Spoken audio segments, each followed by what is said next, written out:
So Nisha, this will officially be the first video we have recorded for the channel while adhering to the social distancing advice we've been given by the government. What's the topic of today's conversation? Again, we are talking about one of your favourite subjects, and that's Robocop. Fuck yeah! There aren't many fictional characters who eat shit quite as hard as Emil Antonowski from Robocop.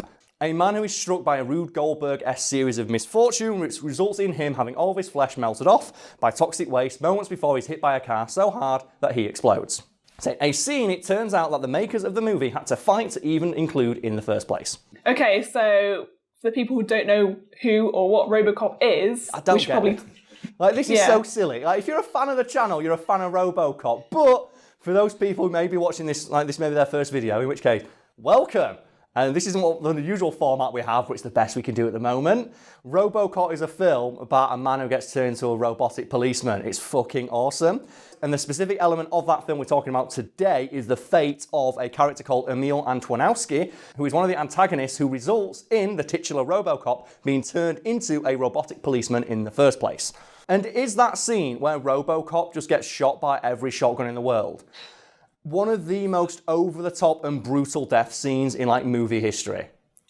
Yeah, because when I first saw it, I was like, how is this going on for so long? How is he still alive? Like, he gets shot for so long. There are so many cuts, and each one just establishes that Murphy's just eating shit that little bit harder. So every additional cut just adds to the agonizing death of Alex Murphy, man. It's so harsh. He's shot like 100 times, and then he's still alive. Yeah. And then they shoot him in the head, and like that finishes him off. Oh, it's so bad. And like, that makes you, though, as an audience, really want the people who did that to Murphy to get theirs. Yeah. And I think of all the people that, like, you know, Robocop ends up killing, like, Emil eats it the hardest because, holy shit, does that guy go down swinging.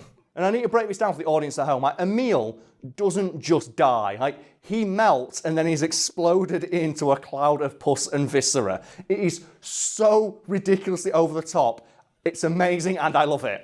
Yeah, he definitely suffers that. It's not a quick death, it's so harsh. And something I want to point out for people at home, and, like, you know, whoever happens to edit this video, is that, like, the level of detail that goes into, like, you know, the minor amount of screen time that Emil has post being showered with toxic waste.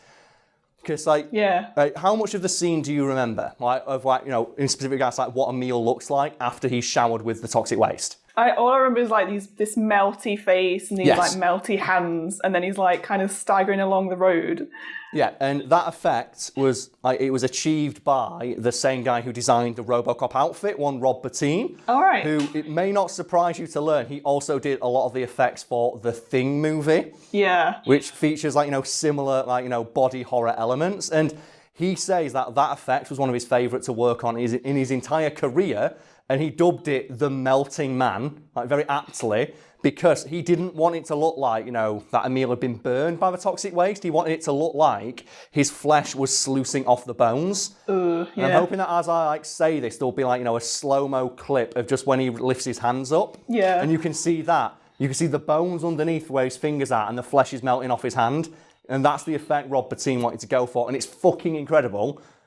And then he gets hit by a car and explodes. It's so harsh. It's so bad. Yeah, if he doesn't have it bad enough already with the melting skin, he then gets hit by a car at full speed. The thing is, though, the car's been driven by his boss. That's what makes it just a little bit worse. It's like the car is being driven. And I think, you know what? That's very applicable to, like, you know, the climate we are in right now, of a boss showing so little regard for their own employees' safety and well-being when they're very clearly ill, and just hitting them with a car.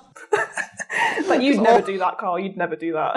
We're all working from home right now. No, he wouldn't let me go in the office. It's fine. And I'm just going to gather from some of the stories I've heard from people, like, who've been called into work during this literal global pandemic, that if they woke up one morning looking like Emil does in that scene, their boss would still call them in, and they wouldn't think it's a good enough excuse. Well, there's still them companies that have, like, closed down now, but they wanted to stay open during lockdown because they thought they were like a necessity or like necessary. Did you see that picture that went viral yesterday? And it's a guy in like a mascot outfit for like Baskin Robbins, do you know, like the ice cream cone man? Yes. And it's just a selfie that says, "How the fuck am I an essential worker?" It's like, what the fuck?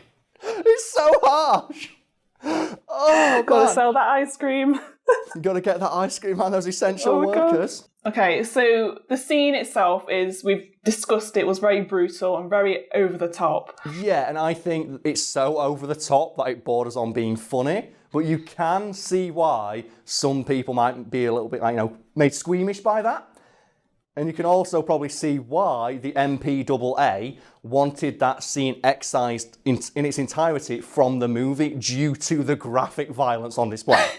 Yeah, it's one of them things where like you watch it now and you laugh at it because obviously CGI and special effects and visual effects have changed now, so they're a lot better. So that now would be funny, but back then, I think a lot of people would feel sick probably watching it. You can, yeah, and that's like, what the MPAA, that's what they argued. It's like, well, it's so graphic that people will be physically repulsed by this scene.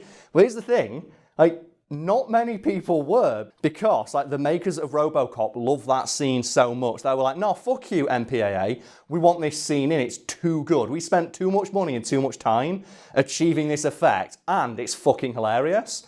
So what they did is they gathered a bunch of like comment cards from early screenings of the film. Yeah. And they sent them to the MPAA. And this is important because on a lot of those comment cards where it asked people what was your favourite scene in the movie, almost every single person wrote down when that man got hit by the car and exploded.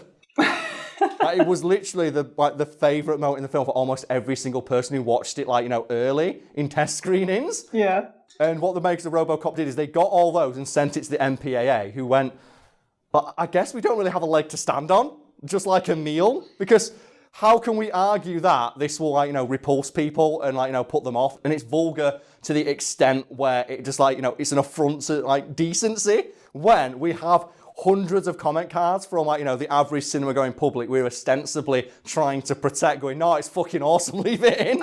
I know people love gory stuff anyway. The thing is, I'd argue it's so over the top. It's not even. It's just funny. Also, it's really cathartic when that guy shot Robocop. He shot Alex Smith 10 times. He deserves to explode. Yeah, he deserves everything he gets. He does, and it's just but the idea that oh no, you need to cut this scene because audiences won't like it. Well, here's 1,000 fucking comment cards saying the exact opposite. Oh, I guess you better leave it in then. And that's how that scene made it into the movie.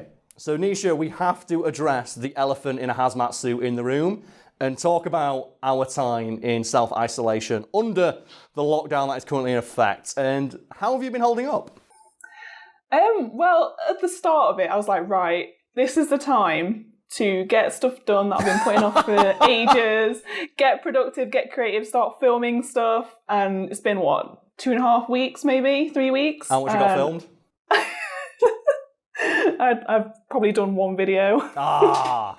It's better than nothing, but it's I've not done what I thought I was going to do. Yeah, and I'm in a similar boat where I was, I'll get so much done. But the thing is, I'm supposed to be on holiday right now. Oh, yeah. Fun fact, I'm meant to be in fucking Japan. Which, if you've been watching the news, it's probably not a good idea. I'm not allowed to go there anymore, so whatever. But I felt annoyed when I sat down and went, I've got nothing to do. I guess I better do work. But every time I started doing work, I felt pissed off. So I'm supposed to be in Japan. I'm supposed to be on holiday. I'm so mad. But no, I've done quite a bit. I've been writing every day and trying to catch up on stuff. I was very fortunate that I moved just before this all went into effect. I managed to get all my furniture delivered just before the lockdown was announced. And it's all furniture shops are shut. So I was this fucking close to having no furniture or bed. And that would have been bad. You're just living with a mattress on the floor and a beanbag or something. I have got a mattress on the floor right now, but I like that look. And there's so many people, I posted pictures oh look, I've got a new place. I'm trying to go for a lo-fi, super minimalist, aesthetic. And people are you look like you live in a concrete bunker. It's no, I like it though. No, that's what you want. I remember you telling us you wanted that look. It feels classy now. I've got a lamp in there. Also, I think if we can get the picture in, I'm presuming it'll be here now, you can see that there's a Robocop poster directly above my bed. That's how much I love nice. Robocop. That's cool. That's ideal. But you are holding up well under quarantine, I take it. Not too bad. I've started exercising again, so that's something. Yeah, I try to exercise, but the problem is, like when I'm going for my government-mandated jog, the path that I jog along is not wide enough for two people to jog along and maintain a 2 metre distance. Oh, God. So you have that awkward moment when someone else is jogging towards you and you're like, oh shit, what do we do? What's the protocol for this? There's like, this is unprecedented, what do we do? And like, they have to like jump into the middle of the road, but luckily there was no cars.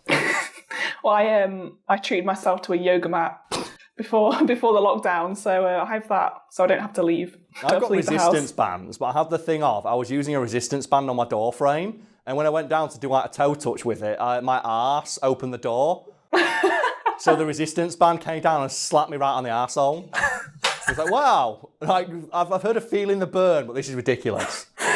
Also, I'm quite invested in the, I was invested, I don't know if you're still doing it, in that teabag tossing competition you and Adam were having. I'm sure me and Adam will talk about that in a later video. So let's save that for another one. But stay safe, everybody.